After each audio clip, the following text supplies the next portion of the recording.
All right, I got a discount for you. We're talking Xbox Live, loads of gaming discounts. All you have to do is go to my description, copy my code from the description, paste my code. Woof, it's gaming time. Righto, tell you there, champs. Now let's talk about what Asus or ROG have at CES. And I've got to say, so far, I think they're the most impressive at CES. I've got to go through some more stuff, but let's talk about it. First of all, they have a 360Hz gaming monitor. Wow, that's amazing. I have more about that in another video, but also on displays, there's going to be a 300Hz panel going into the gaming laptops, the GX701. Now, 240, 300Hz, are you going to tell the difference? You're going to have to be playing Counter-Strike or Overwatch or something like that to really get the most out of it. And, you know, maybe the next graphics generation will be able to get, 300 frames per second. But yeah, that's how it is at the moment. So improved dynamic range. So we're going to get HDR sort of panels there as well. So let's talk about the two laptops they announced, or the two AMD ones. Whoa. I'm going to get into the specs and the options just in a sec, but this is the one that everybody's talking about. It's the one with the light up back, so you can put custom sort of, graphics on the back. Asus, again, they're nuts. I swear to God, they're nuts over there. They are just innovating. They are just kicking it. They are killing it. Now, this is super compact, and the best thing about this is AMD 4000 CPU. And we're talking H processors, 8 cores, 16 threads. Now, these will compete with the 9700K or the i9's 9980HK. Now, whether they'll be as good as the Intel processors, we'll have to just wait and see. One thing I don't think there's going to be happening is Thunderbolt 3 with any of these, and you'll see, I'll get into the specs in a sec. Until I see one of these AMD laptops with Thunderbolt, even though there's no reason why they couldn't do it. So this is 7.9 millimeters thin. You have the option of that LED personalization. That's the precision cut LED lid that lets users customize graphics and animations and other effects. I mean, only Asus would do this stuff. Amazing there. It's the first gaming notebook of its size to feature RTX graphics because it is small, thin, light. It is a 14-incher, 120Hz display, or a WQHD display, and the latest 4000 series mobile processors, 8 cores and 16 threads. So let's get into the specs. And as you'll see there, the Ryzen 7 4800HS. Now, when it comes to these Ryzen processors, I will be making a video specifically on them. They don't have the clock speed of the Intel processors. Like the Intel can go up to 5 GHz already with the i9s, but they may have sustained clocks around the same sort of speed. Only time will tell. Once I get one in, we'll soon find out. So whether it will be a slight bottleneck compared to the Intel, who knows, but you're not getting Thunderbolt 3, as you'll see. They can put it in, but this isn't unusual with Asus. A lot of their gaming laptops, they don't put Thunderbolt 3. 45 watt, 8 cores, 16 threads. I can't wait to actually get one of those in the house, and you have up to RTX 2060 graphics. Now, that doesn't say Max Q there, so if that can fit a RTX 2060 in this form factor, wow, that is amazing. You've got 3 display options there.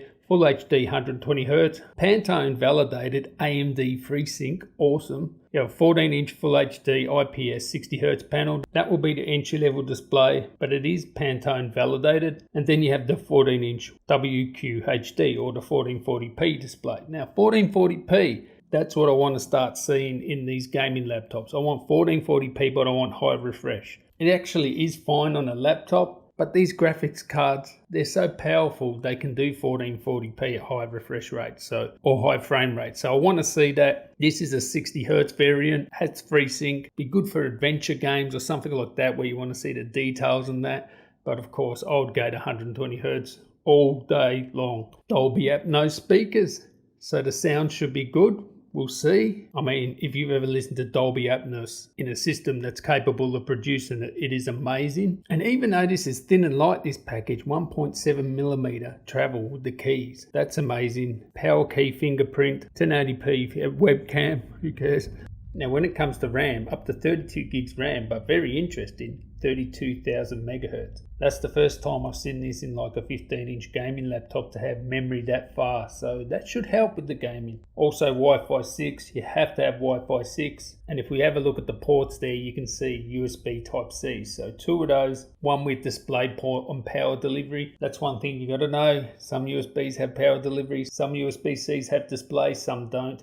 At least you get that with the USB-C, but it's not Thunderbolt. As I said, not unusual in Asus laptops, but I'd love to see it. I don't think there's any reason why they can't put it in. Come on, let's get it in these laptops. In all honesty, I'm not expecting Thunderbolt 3 in any of the AMD powered CPU laptops. And we also have HDMI 2.0. Now this is a 14-inch packet, 180 watts power, okay? So we're talking something that is 17.9 millimeters and 1.6 kilos. 180 watt package in 1.6 kilos. RTX 2060. This is madness. I've never seen anything that small and light with that much power. That's sort of like 14-inch Ultrabook sort of weight. I mean, it is still heavier than an Ultrabook, but 1.6 kilos is much lighter than any 15-inch laptop. Much lighter. So that thing looks amazing. I cannot wait to get my hands on that one.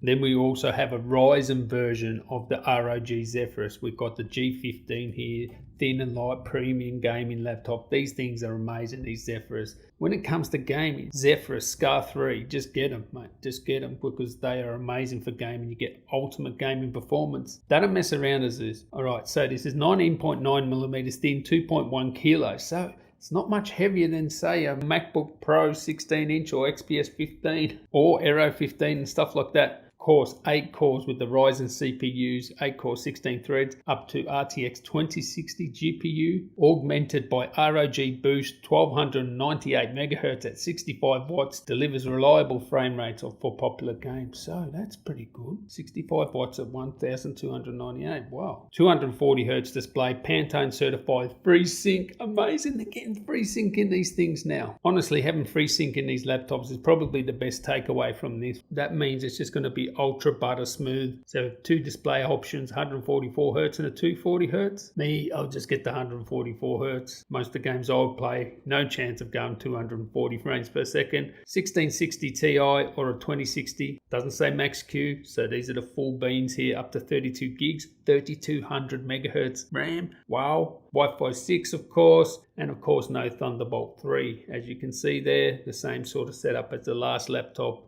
with only one USB Type-C, which does have DisplayPort and power delivery as well. 76 watt hour battery, so that just shows you how good the last model is. The 14-inch, that's 180 watts as well. And this one here is 2.1 kilos, virtually 20 millimeters. So this thing's going to be awesome as well. Can't wait to get my hands on both of those. Asus killing it, ROG killing it, innovation kings at the moment. I mean, they're just cracking it. And AMD, welcome to the party. Can't wait to get stuck into those AMD gaming laptops. I'll catch you next one, guys. Tally ho.